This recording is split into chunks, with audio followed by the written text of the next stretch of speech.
Hey there, this is Laura Workala with Sew Ingenious on YouTube. I have a Laura's Sewing School in Arlington, Massachusetts, and I just thought you might find this I guess an interesting way to interpret something. So let me move this. I was in the Midwest. I'm originally from the Midwest, and I saw this cross stitch at a quilt shop that I like to visit when I'm there. And I thought, I'm gonna buy it and have my mom make it for me to put in my shop. And I went and visited my mom, and she said, you know, hon, I don't do cross stitch anymore. My left hand hurts too much. And she had put away all her cross stitch stuff.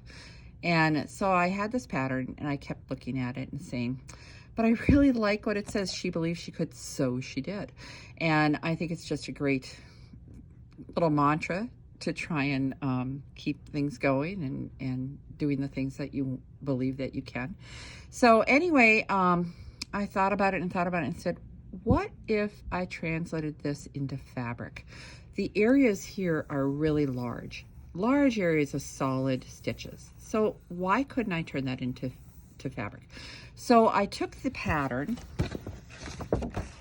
here and I just copied it on my color photo copy, and then I traced it, and I used fabric. So here is the project. I think it's really cool. I love this. I think it's just really neat the way it came out. I used what is it called? Wonder Under. I think it's made by Pellon. For underneath the fabrics to fuse them in place, but I did stitch close to the edges. Here I made this green to go underneath here, and then I made circles, and I just sewed down right the middle of this strip. And so I was able to make all those color blocks with fabric. And so this is a Moda Grunge, this dot. These others, what look like solids, are Moda Grunge. And then this is a K Facet. I think it was called Zany. I love these colors in here. I think they're so great. And then this was also another K Facet fabric. I think this is a Philip Jacobs, and I think this was also a Philip Jacobs print. And then what I did is that I said, well, the letters, what do I do about the letters? And I traced them. They weren't like perfect letters. They looked a little more like hand drawn, which was fine. And I started out saying, well, maybe I could do a satin stitch along the letters, because I had traced the letters, and I was like, nah, this isn't gonna work.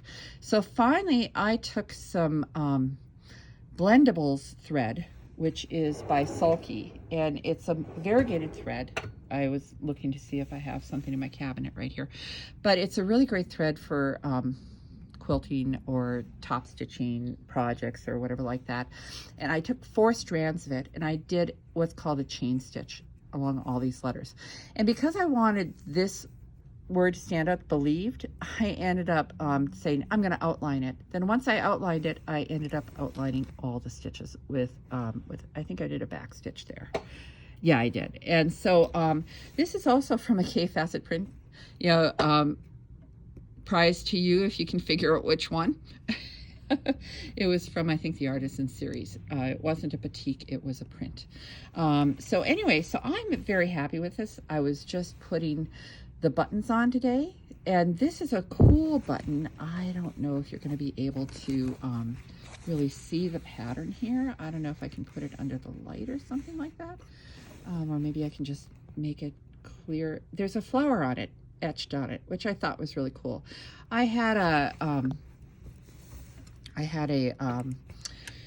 bunch of buttons. Sometimes I buy a bunch of buttons just to have them for projects. And then in one of that set of buttons that I had some teals and some blues and apple greens, I ended up deciding to do all these apple green buttons and just sewing them all on by machine.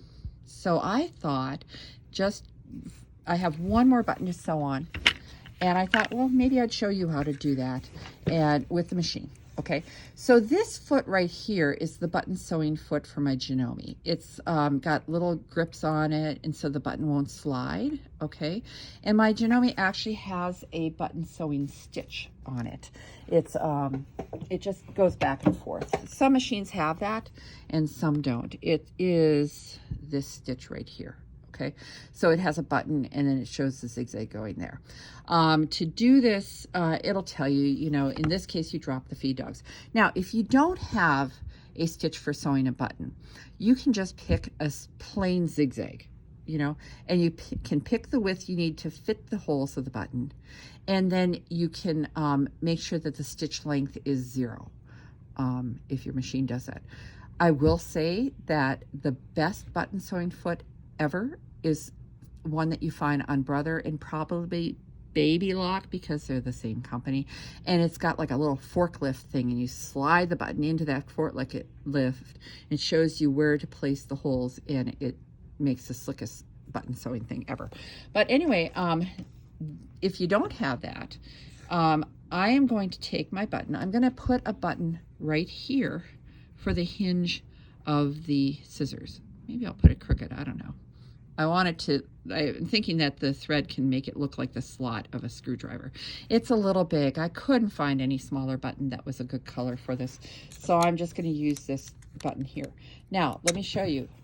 If you, even though this is supposed to hold the button in place, this gripper foot, when I sewed this first big one over here, it slipped out of the center, and I was like, okay, that's it. I have to use tape. So Scotch tape, you know, you can just use Scotch tape. And I can take this and I can actually put it on the button. Then I can put the button where I want it, like for that hinge, and I can put it right there and it will stay in place.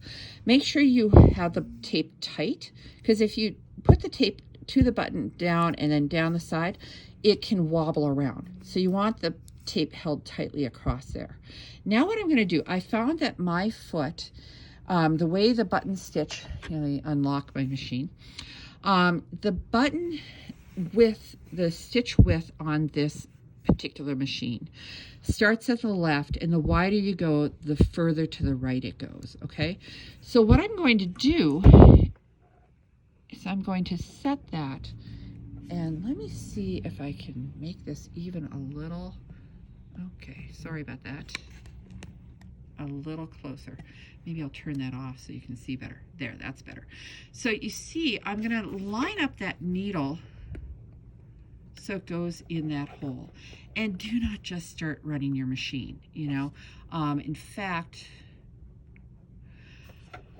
I think I have to move this over. It's going to, okay, what's it gonna do? Oh, here it goes. Let me see if it's gonna, it's really close to the button, to the hole.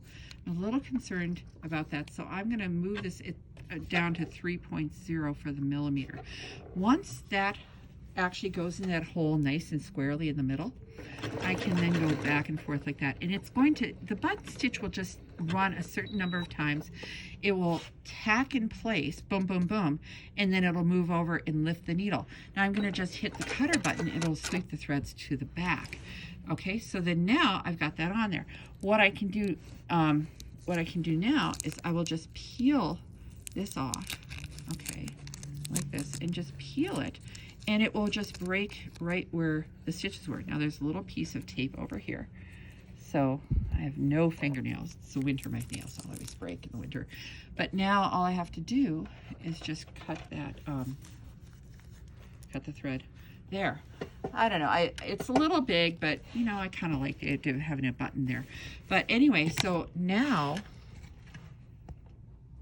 you can see, I think this is just about done. The only other thing I was thinking of doing is that I was able to get a frame. We have this great Facebook group in my town called Everything is Free, and people will post things they're giving away, and I actually was able to snag a frame, a really nice frame.